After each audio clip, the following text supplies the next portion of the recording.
I think the Jevon Trick and Obafemi segment was genuinely great.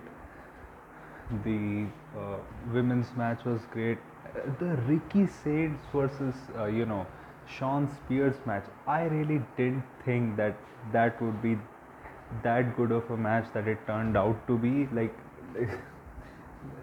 when he hit that superplex in the end, when he hit him with the title, I thought that it was done. Sean Spears is retaining his championship, but no, Ricky actually won the match. So, and then Ethan Page attacked him after the match. You had regular like Ricky Saints chants, and you had Tony Fumble chants as the show went off because Ethan Page attacked Ricky after the match. This was a really hot PC crowd, and it's unusual because there are many times that the performance center crowd does not care. Like they start doing their own stuff, but here they didn't do that. I'm really happy about it.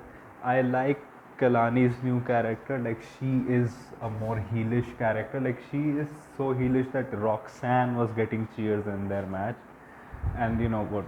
Uh, Zarya has also qualified for the North American Women's Championship ladder match, a 7 women ladder match that is happening at Stand and Deliver for the North American Women's Championship. I think this just shows how haphazard Sean's booking is. That last week it felt like they were starting a gimmick of Stephanie Walker fighting to defend two of her belts every time every week, but then they just dropped it because I think they realized that it would be very difficult for them to book like that, and she just relinquished her and North American Women's Championship this week.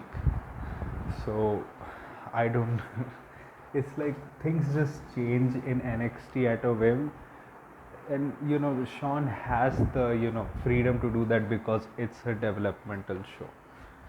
I do think that Trick is going to be revealed as the leader of Dark State, and I think Trick will probably win the NXT Championship at Stand and Deliver. For his, like this being a triple threat is that it does make sense for Jevon to be there, but also so that Oba doesn't get pinned. Probably it will be revealed that Trick is heading up Dark State and he will win the NXT Championship. But this also shows that they're still not ready for Trick to join the main roster. The only aspect that Trick has to improve is the in ring, that he cannot lead a match. You can see that he can have great matches, but wrestlers who are already great, like he can have great matches with Ilya Dragunov or someone like a Carmelo Hayes who can lead a match. He cannot lead a match by his own. We saw that, like with Ridge Holland, with Ethan Page, he just can't do that. So maybe that's why they are waiting for him to get called up on the main roster. They're also exploring his heelish character before he gets on the main roster too. It would be really great because Oba doesn't really need the NXT Championship. Like you can just call him up any week on the main roster and he'll be a star anyway. I think if Trick wins at Standard 11, the aim should be for Jevon to probably defeat him and Dark State. Like next week, there's going to be a 6-man tag, Dark State's first match against Oba, Trick, and Jevon Evans. Like Ricky Saints becoming the champion is really great. I didn't really think that was going to happen because I thought it was going to be a screwy finish. Probably Sean would have retained his title and then they would have had like a rematch at Stand and Deliver, but no, he just won the championship and Ethan attacked him after the match. So we're probably going to see Ethan Page versus Ricky Saints at Stand and Deliver. Though it does not make sense because Ethan did just lose to Jevon, and what has he done to really get a shot at the title? But probably next week he'll face someone and win that match. But this is a good first feud for not really like a first like proper feud, because right now what he had like a mini feud with Ridge Holland which he won, a mini feud with Wesley that he won, and right now a mini feud with Sean Spears that he has won. So if this is like a big feud, this is a really like good feud for Ricky Saints because of the history that both of these guys have, beat in AEW and all that. And uh, Ethan Page is someone who is good, that he can really put over the other guy while also not losing, a lot of his shine also. So I think this will help both of them a lot, probably.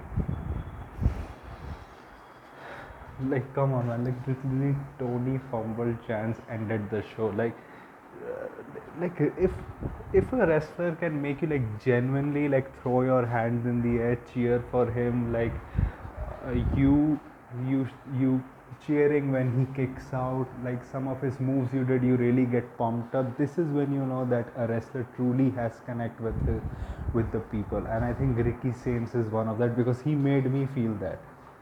So I'm really happy for him, and I'm really happy that he's champion. Like all of us have known that he is good in the ring, he's good in the mic, he's good as a character, and that he can succeed, and he will succeed.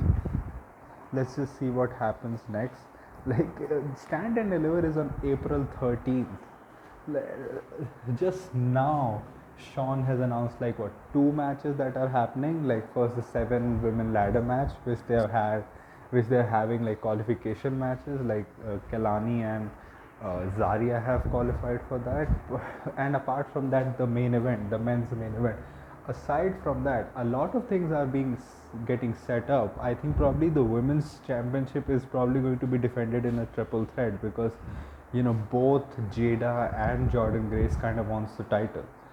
they I'm not, and they're not gonna have Stephanie lose her title this soon to Jordan, and it makes sense why they added Jada. Like, she's gonna take the pin, and probably they set it up because last week Jordan interfered, and that's how Stephanie actually retained her title.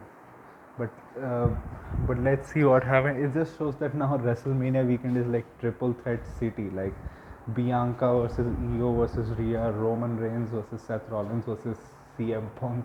Now the men's triple threat at NXT, also the women's triple threat happening. But this was a good show for what I watched. Like, I watched the last hour, but this was a really good show. So that was my review. If you like this type of content, like this video, share, subscribe. If you don't, then share it with those who do. My social media links, which are my Twitter/X account links and my Instagram account links, are in the description. So go follow me on that. My UPI ID link, which is shabbrother@OKICICI, is in the description also. So go donate any amount of money which can help me make YouTube a permanent career option. So that was it for me for right now. So thank you. Bye. Alvida.